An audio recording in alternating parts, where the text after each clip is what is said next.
Muito boa tarde, pessoal. Bem-vindos aqui ao meu canal, né? Tá um pouquinho parado porque eu tô um pouco ocupado aí com o meu doutorado nos últimos dias, mas eu tô preparando bastante conteúdo para colocar aqui. Acho que isso aqui é importante não só para estudante de medicina, como colegas formados, profissionais de saúde que gostem aí de saber um pouquinho mais sobre a formação, nossa formação na graduação, na residência, na pós-graduação e também na capacitação pós-formação, né? Para todos nós aí profissionais de saúde. A gente sabe que nos últimos 2, 3 anos aí, por conta da pandemia, a gente precisou reciclar e a gente precisou aprender muita coisa. E a gente vai sempre se reinventando, né? Tá. Hoje eu queria falar um pouquinho para vocês das metodologias ativas de ensino, né, que inclusive o meu doutorado é baseado nessas metodologias ativas. Eu tenho um foco, lógico, na simulação clínica, né, na simulação realística, mas eu sou tutor por opção, né? Eu sou tutor há 12 anos, né? E eu vou explicar aqui que é um professor tutor, tá certo? E assim, o PBL ou a PB, né, que é a famosa aprendizagem baseada em problemas, já deixou de ser assim alguma coisa, vamos dizer, do ponto de vista experimental, né? Ninguém fala mais que aprendizagem baseada em problemas é uma metodologia ativa experimental. É uma coisa séria, uma coisa que tem fortes evidências científicas, e não é há pouco tempo, é de muito tempo que essas evidências científicas existem aí, tá? O que é aprendizagem baseada em problemas? Tá. A gente está falando de aprendizagem adulto, né? Adulto ele já tem uma carga de aprendizado aí de longa data, né? Que ele traz desde a infância, né? O adulto ele traz já uma carga, né? Ele chega aí no terceiro colegial, às vezes faz cursinho, etc. Então já tem uma série de ensinamentos, uma série de bagagem, a gente chama isso de conhecimento prévio, né? Na metodologia ativa. E a cabeça do adulto ela aprende diferente da cabeça da criança, né?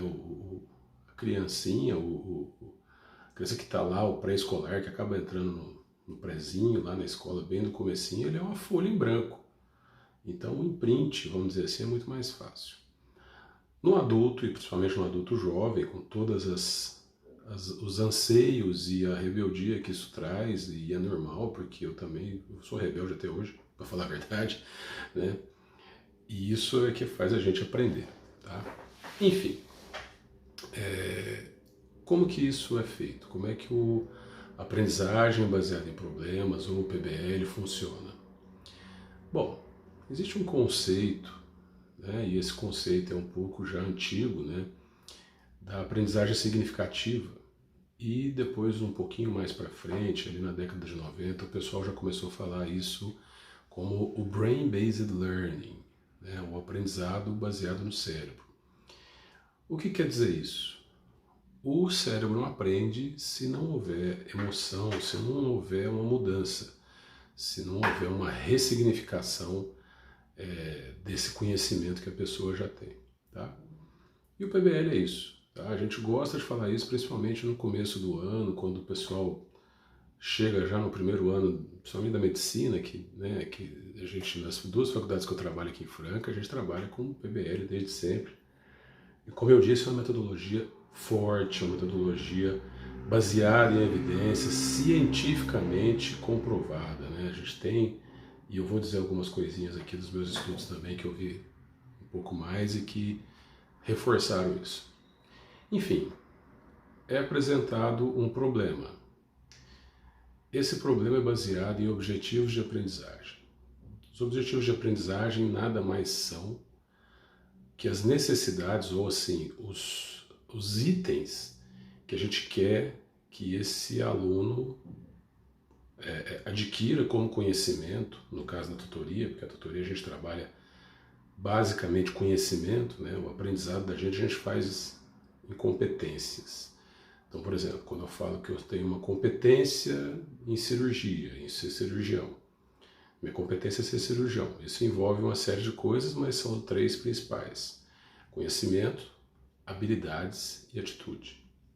A tutoria, a habilidade que a gente acaba trabalhando é o raciocínio, é a capacidade que a pessoa tem de discutir, de discernir sobre um determinado assunto, né? A habilidade na tutoria acaba ficando um pouco para trás, porque a habilidade quer dizer uma coisa que você vai fazer do ponto de vista prático. Então isso tem que ser numa atividade prática, numa simulação, alguma coisa desse tipo.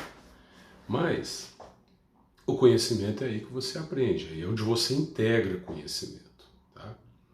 Então tem um problema com os objetivos de aprendizagem. Esses objetivos de aprendizagem estão lá no projeto pedagógico do curso. Então quando a gente monta um curso, eu tive não sei se foi a sorte, mas assim, a graça, né, de ajudar a montar os 2 cursos de medicina aqui da minha cidade, aqui de Franca. E isso me abriu a cabeça. Eu venho de um curso tradicional que era aula, aula, aula, prova. Aula, aula, aula, prova. Faculdade boa, né? Vim da USP Ribeirão, uma excelente faculdade, saí muito bem formado.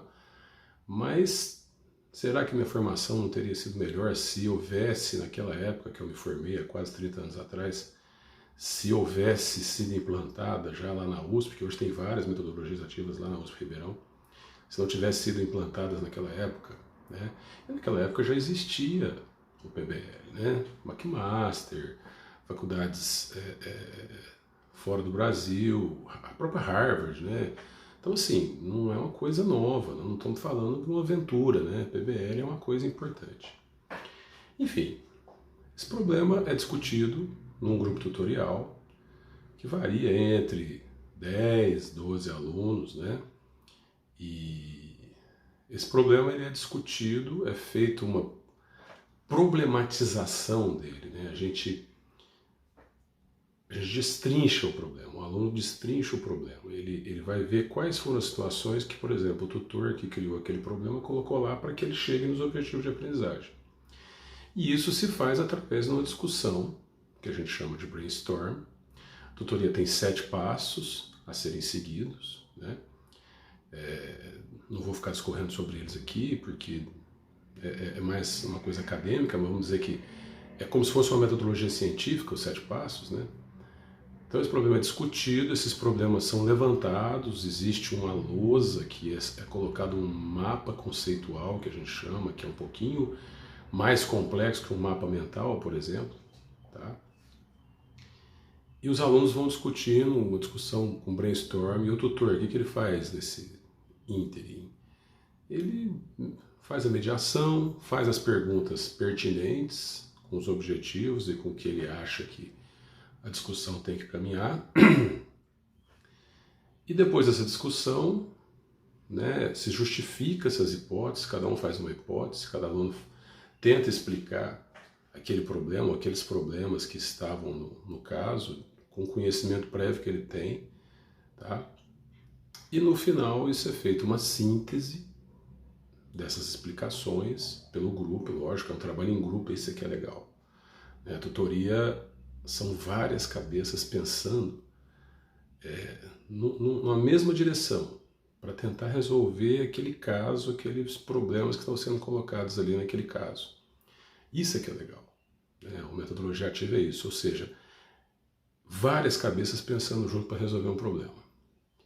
Em seguida, dessa síntese, são montados objetivos de aprendizagem, que são perguntas ou frases com verbos, né? E esses objetivos de aprendizagem é que vão nortear o estudo, tá? Isso tudo que eu falei aqui agora é feito na abertura do problema. O problema é aberto dessa maneira, né? Então ele culmina com a confecção dos objetivos de aprendizagem. Esses objetivos de aprendizagem são estudados, né? Tem no mínimo 48 horas para ser estudados, né? Assim, até mais, às vezes a gente dá, mas isso depende da dinâmica do grupo, da dinâmica do calendário. Mas pelo menos 48 horas para que cada um do grupo... Ah, pode estudar junto? Pode, não tem problema. Quem às vezes mora junto, não tem problema. Cada um desse grupo estude aqueles objetivos e a gente fala que tem uma taxonomia, ou seja, o verbo que é colocado na questão de aprendizagem ou no objetivo, ele vai modular a profundidade que esses alunos vão naquele determinado assunto. Isso é que é mais legal ainda, porque com isso a gente consegue com que o aluno se interesse ou estude mais o que é relevante para aquele determinado assunto, independente se é uma doença, qualquer coisa que for que a gente está precisando que esses alunos adquiram esse conhecimento. Tá? Então tem o estudo e o fechamento da tutoria, todos vão falar o que estudaram sobre os objetivos de aprendizagem. Tá? E existe uma pessoa responsável para compilar isso lá na lousa, que é o relator, né? É uma reunião bem organizada, tem um aluno coordenador, um aluno relator, e a gente também tem a figura do auxiliar do relator. Tá? Isso vai indo para o quadro, para a lousa, ou para o programa de computador que o relator está fazendo a relatoria, e vai se montando um mapa conceitual com tudo aquilo que o pessoal estudou. Isso é a coisa mais fantástica do planeta, tá certo? Por quê? Porque é aprendizagem significativa. O estudante ele participa ativamente no aprendizado dele. Ah, e o tutor? O que o tutor faz? O tutor não dá aula? Não, o tutor está lá para perguntar, para dar suporte, para tentar resolver quando há algum conflito e para guiar esses alunos no conhecimento deles. O tutor não tem que dar aula. O tutor ele faz isso, ele facilita, dá suporte.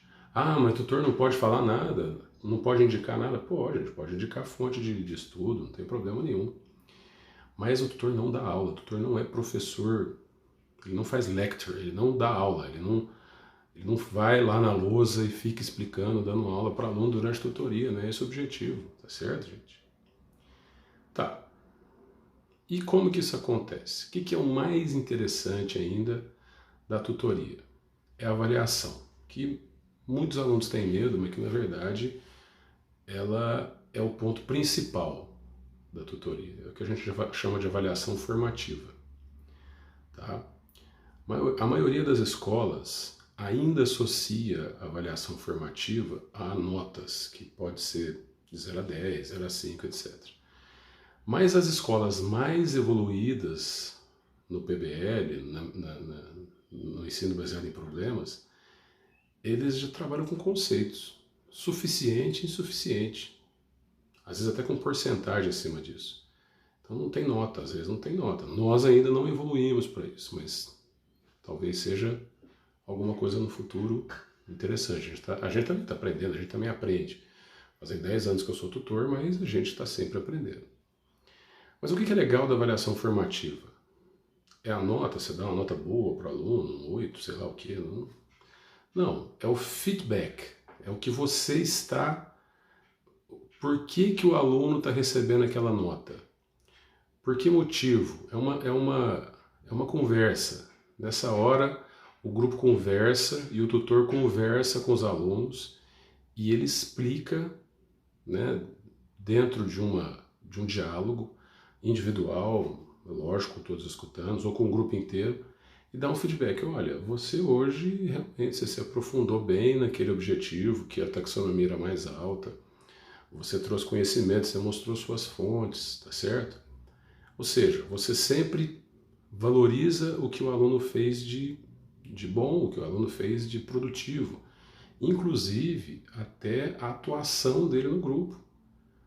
Porque se o aluno vai lá para ficar olhando para a parede, catando mosca e só vomitando o que falou e não participa com o grupo, também a nota dele não vai ser boa, ou o conceito dele não vai ser bom. Tá?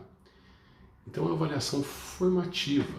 Você dá o feedback para o aluno pode conversar com você e falar, não, professor, realmente, isso que você falou, eu consegui assimilar, mas nessa parte, realmente, como você disse, eu acho que eu preciso ver um pouquinho mais, o que os colegas falaram aqui foi bom.